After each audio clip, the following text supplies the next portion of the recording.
So we're hiring ourselves to rebrand our business, and we're taking you along for the whole ride.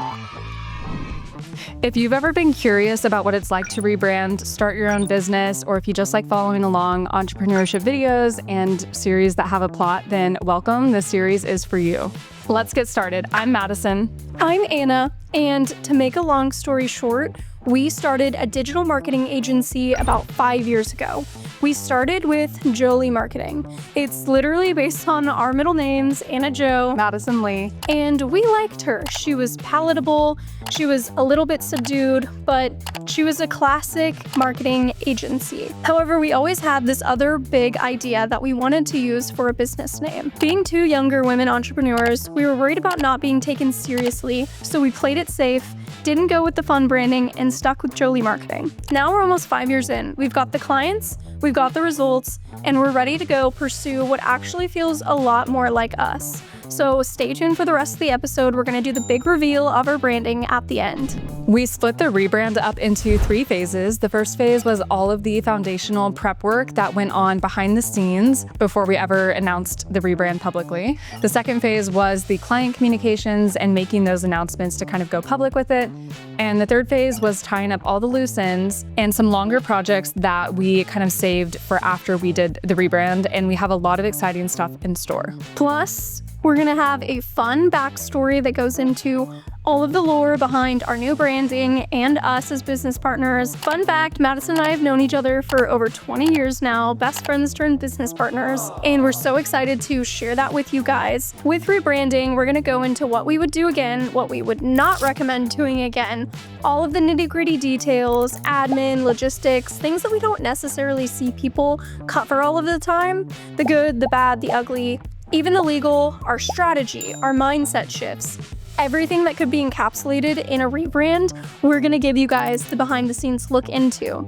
Plus, we're going to give you guys a detailed timeline and cost breakdown so you can see if a rebrand or starting a business from scratch is a realistic fit into your life. So you'll want to stick around because we're going through all of the phases, all of the lessons learned, a ton of entrepreneur tips. So buckle up and let's get into it. This first video, we are going to cover the start of phase 1, which is that foundational prep work. In this video, we're going to go into the StoryBrand and the StoryBrand roadmap task, which I promise will cover what those mean and what you can actually do and apply to your business right after this video. Plus, each video is going to have takeaways that you can apply right now, so you don't want to miss out. Make sure you like and subscribe so you can keep up with all of the things rebranding Jolie.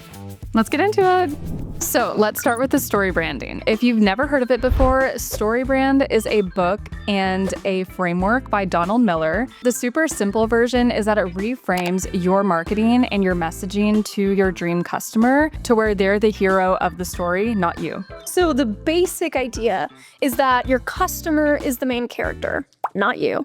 And your brand is the guide that helps them solve the problem, and you get a transformation at the end, which this seems obvious, but when you actually apply it, it completely changes your copy, your website, even how you talk on sales calls. And I know it doesn't sound revolutionary on paper, but the subtle, almost subconscious shifts are huge. What you emphasize, how you word your headlines, your call to action buttons, all of it. One quick example of this messaging, because again, it is subtle, but imagine a tanning salon.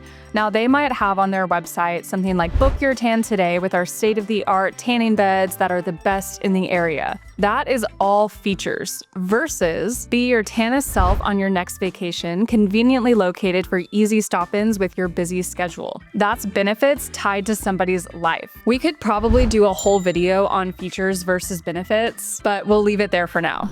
So our first tip for entrepreneurs, don't just read the StoryBrand, read it and then immediately apply it. Now, we don't recommend every business book we read. There are plenty of viral ones out there that we're like, that was okay. But not this one. This one seriously changed so much for our business. It feels foundational, and I'm really glad we got to read it so early on in our business. We actually talked about it during one of our 2 episodes of a business book club when we tried to revamp our now current brand a couple of years ago, but that's a story for another day. So we'll link the StoryBrand website below. They have free training. We're not certified StoryBrand guides by any means. We just really like the framework and we use it all the time time, both for Jolie, our previous company, and what we're rebranding to. So when we revisited Jolie's messaging, we wanted to be really intentional about what we were taking over to our new brand. We didn't want to just copy paste and say, okay, well, we're generally doing the same services, so therefore we're speaking to the same person. We really wanted to dial in specifics on who our new audience was, even if it was different than our previous company. So one example is we talked about the audience that we worked with Jolie as, business owners who had been burned by big box marketing companies, which is still true. We love those clients, but that's not the exact client that we're trying to target now with our new brand. With our new brand, we are more focused on business owners who are small and stuck at scaling. They're not necessarily burned, but they are maxed out. They're wearing all of the hats and they need help growing. It's a subtle shift. It's still a small business owner, but it's still someone we would love to help, but the way that we speak to them has changed. When we filled out our StoryBrand script, first we started brain dump, bullet point style. We threw it all in a Google Doc and made sure that there was no pressure to get it right on the first try. But then we waited a couple of days, circled back, and came in, made it into a cohesive story, made the bolded sentences, and now we can use this to refer back to again and again and again. We also made a point to come back to it a few days later with fresh eyes, so you really don't have to do this all in one sitting, but if you do, we definitely recommend revisiting it a few days later just to give it another pass. So our second tip is take your time and do it right once. This can evolve later, but this document is what you're going to send when you hire somebody new, when you're outsourcing to a copywriter, designers, building your website, email campaigns, social content, the list goes on. So when you do feel like you've completed your story branding, you need to feel in your gut that your content is buttoned up and ready to be used as your foundation.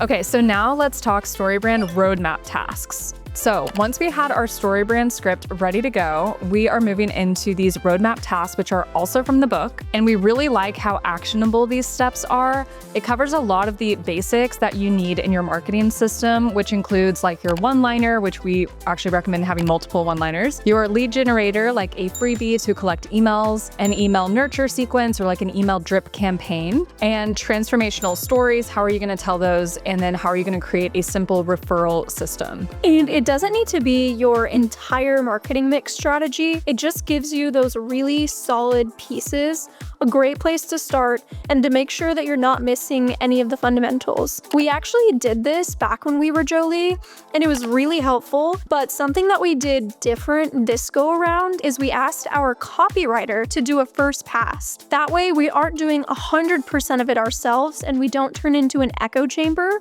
We get somebody else to have fresh eyes on it. We need to see, what are we missing? Are we overcomplicating anything? All of the things that we are probably not able to see, we get a third-party POV to come in and check and say, what do you see here? What do you like? What do you don't like? Does it all make sense?